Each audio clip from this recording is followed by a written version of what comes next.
आज हम पढ़ेंगे मैग्नेटिक फील्ड लाइंस के बारे में। Magnetic field lines, magnetic field lines क्या होती है? मान लीजिए कि पहले आप इसको एक मैग्नेटिक फील्ड लाइंस बना के देखते हैं, ठीक है, फिर बताऊंगा आपको क्या होता है। ये बार मैग्नेट है, ये नॉर्थ पोल, ये साउथ पोल। अब मैग्नेटिक फील्ड लाइंस नॉर्थ से निकलती है, साउथ को जाती है। नॉर्थ से निकली, साउथ को गई, ठीक है। नॉर्थ से निकली, साउथ को गई।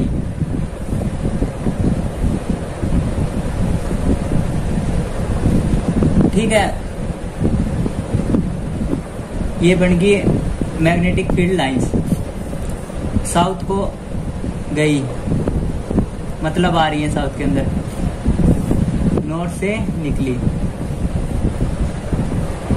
ये बना दिया अपन ने बार मैग्नेट की वजह से magnetic field lines.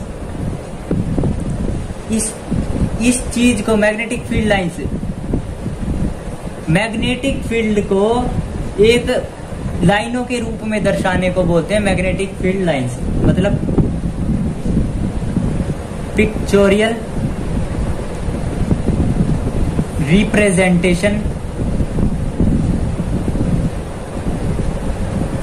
Of magnetic field.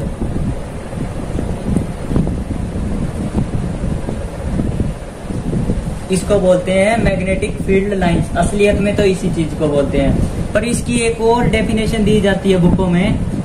वो डेफिनेशन क्या है? वे लाइनें, it is imaginary lines, lines. ये स्ट्रेट भी हो सकती है और कर्व भी, ठीक है, जो ड्रा की जाती है स्पेस के अंदर, drawn in space along which जो नॉर्थ पोल है ना, फ्री नॉर्थ पोल,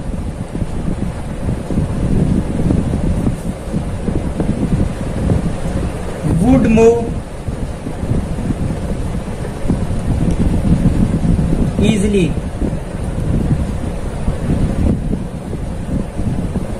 एक नॉर्थ पोल आसानी से घुस सके, तो उन लाइनों को बोलते हैं मैग्नेटिक फील्ड लाइंस। ये पता है किससे ड्रॉ करी जाती है? कंपास से ड्रॉ करी जाती है। क्या करते हैं, कंपास को यहाँ रख दिया तो नॉर्थ पोल उसकी डायरेक्शन नाप ली जाती है। भाई कंपास मान लो यहाँ रख दिया उन्होंने, कंपास की नॉर्थ पोल इस साइड आया तो फील्ड लाइन ऐसे बना दी। यदि इस साइड आएगा तो साउथ पोल की तरफ इस साइड बना देंगे। कंपास के नॉर्थ पोल को ध्यान में रखते हुए ये मैग्नेटिक फील्ड लाइंस बनाई जाती हैं, ठीक है।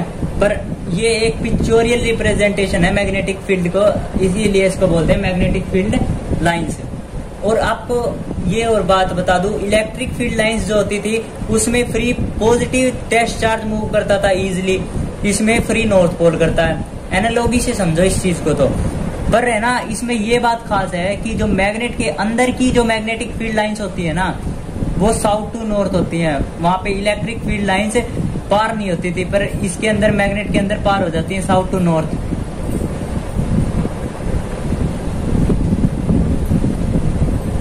ठीक है, इसीलिए ये क्लोज लूप बना देती हैं, ठीक है, क्योंकि भाई ये पार हो रही है, घूम रही है पूरी, इसलिए ये क्लोज लूप बनाती हैं। सेकंड पॉइंट क्या लिख दूं इसका?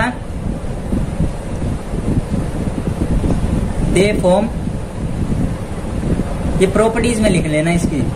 प्रॉपर्टीज क्या है इसकी? They form closed loop. ऐसे ही इलेक्ट्रिक फील्ड लाइंस की प्रॉपर्टी याद करो कि वे कभी सबसे पहले उसकी प्रॉपर्टी में हम क्या लिखेंगे? फील्ड लाइंस जो मैग्नेट की होती है वे फॉर्म क्लोज लूप बना दिया। जो outside field lines of magnet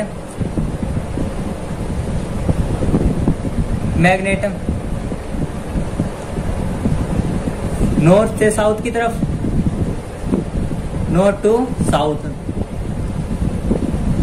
जो इनसाइड है, inside field lines of magnet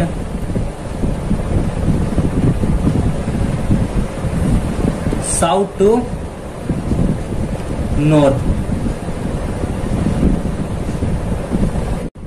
third property क्या होगी इसकी?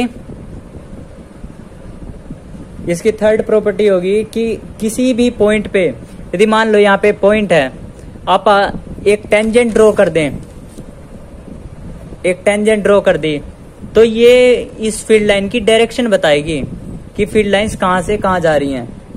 तो आप इस प्रॉपर्टी को क्या लिखेंगे? द टेंजेंट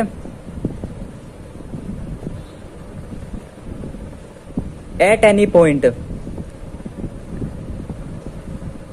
किसी भी पॉइंट पे यदि हम टेंजेंट ड्रॉ कर दे फील्ड लाइंस के ऊपर, ऑन दी फील्ड लाइंस,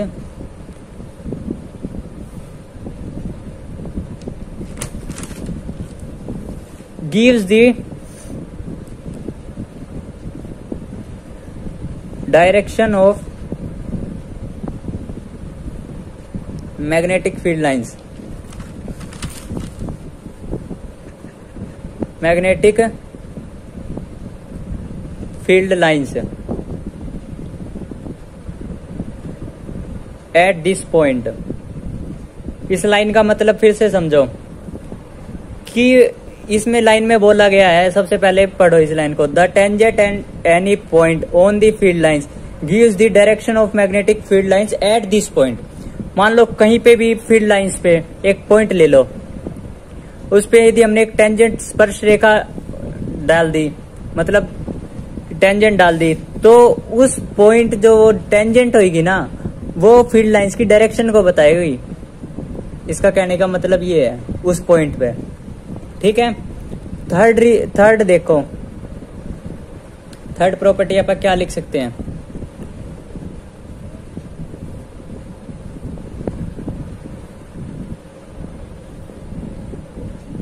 ये देखो ए पॉइंट है, ए पॉइंट, ये बी पॉइंट है, यहां पे सी पॉइंट है। कहने का क्या मतलब है अब इसमें कि तुम्हारे से तुम्हारा भाई कह दे भाई कि कहाँ पे फील्ड स्ट्रेंथ सबसे ज्यादा होगी, मैग्नेटिक फील्ड स्ट्रेंथ, ये कहाँ पे मैग्नेटिक फील्ड स्ट्रोंग होगी, ये कुछ भी बोल दे, तो आप क्या बताओगे? जहां पर फील्ड लाइन क्लोज होंगी वहां पे मैग्नेटिक फील्ड स्ट्रेंथ ज्यादा होगी, जहां पे फील्ड लाइंस दूर होंगी वहां पे मैग्नेटिक फील्ड स्ट्रेंथ कम होगी। तो क्या लिखेंगे हम इस प्रॉपर्टी के बारे में?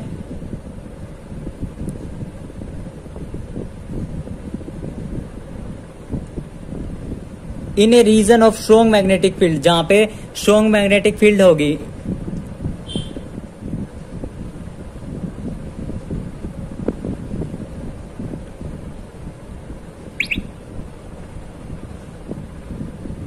जो फील्ड लाइंस होंगी वो क्लोज होंगी, द फील्ड लाइंस आर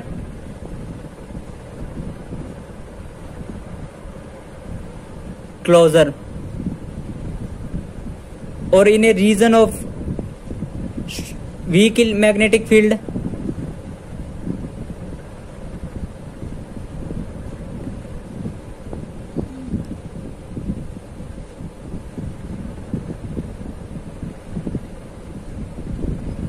जो फील्ड लाइंस होंगी वो दूर होंगी, the field lines are farther apart. अब तुम्हारा भाई कहते भाई इसमें बता तू कहाँ पे ज्यादा होगी मैग्नेटिक फील्ड स्ट्रेंथ, सबसे ज्यादा कहाँ पे मान क्या होगे? ए पे सबसे ज्यादा, उससे ज्यादा बी पे, उससे कम बी पे, सबसे कम सी पे। ये इसकी वो हो जाएगा कि भाई कहाँ पे फील्ड लाइंस ज्यादा होंगी, स्ट्रेंथ हो जाएगी इसकी, ठीक है। तो इसकी फोर्थ प्रॉपर्टी यहाँ पे समझो, फोर्थ प्रॉपर्टी कि क्या दो मैग्नेटिक फील्ड लाइंस इंटरसेक्ट कर सकती हैं? कोई तुमसे पूछे क्वेश्चन, क्या दो मैग्नेटिक फील्ड लाइन इंटरसेक्ट कर सकती हैं?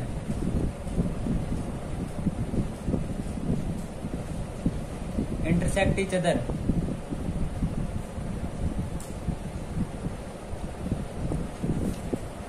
हमने इसकी सेकंड या थर्ड प्रॉपर्टी में क्या समझा था कि हम किसी भी पॉइंट पे यदि एक टेंजेंट ड्रॉ करेंगे तो वो उस पॉइंट की डायरेक्शन को देगा। तो मान लो यहाँ पे तो एक पॉइंट है और दो, ये डायरेक्शन ये भी दे देगा और ये वाली भी दे देगा, तो इसकी दो डायरेक्शन हो जाएगी। इसीलिए हम कह देंगे कि कभी भी ऐसा नहीं हो सकता। क्या लिखेंगे हम fourth property? Two magnetic field lines never be intersect each other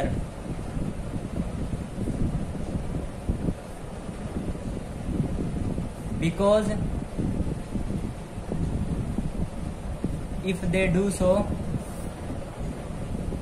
यदि वे ऐसा करती हैं तो जो उसका ये पॉइंट होएगा ना, at the point of intersection,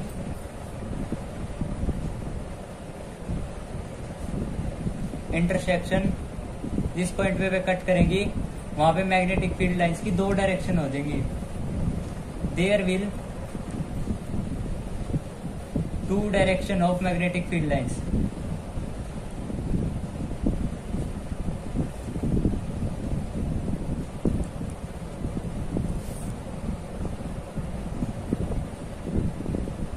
which cannot be possible।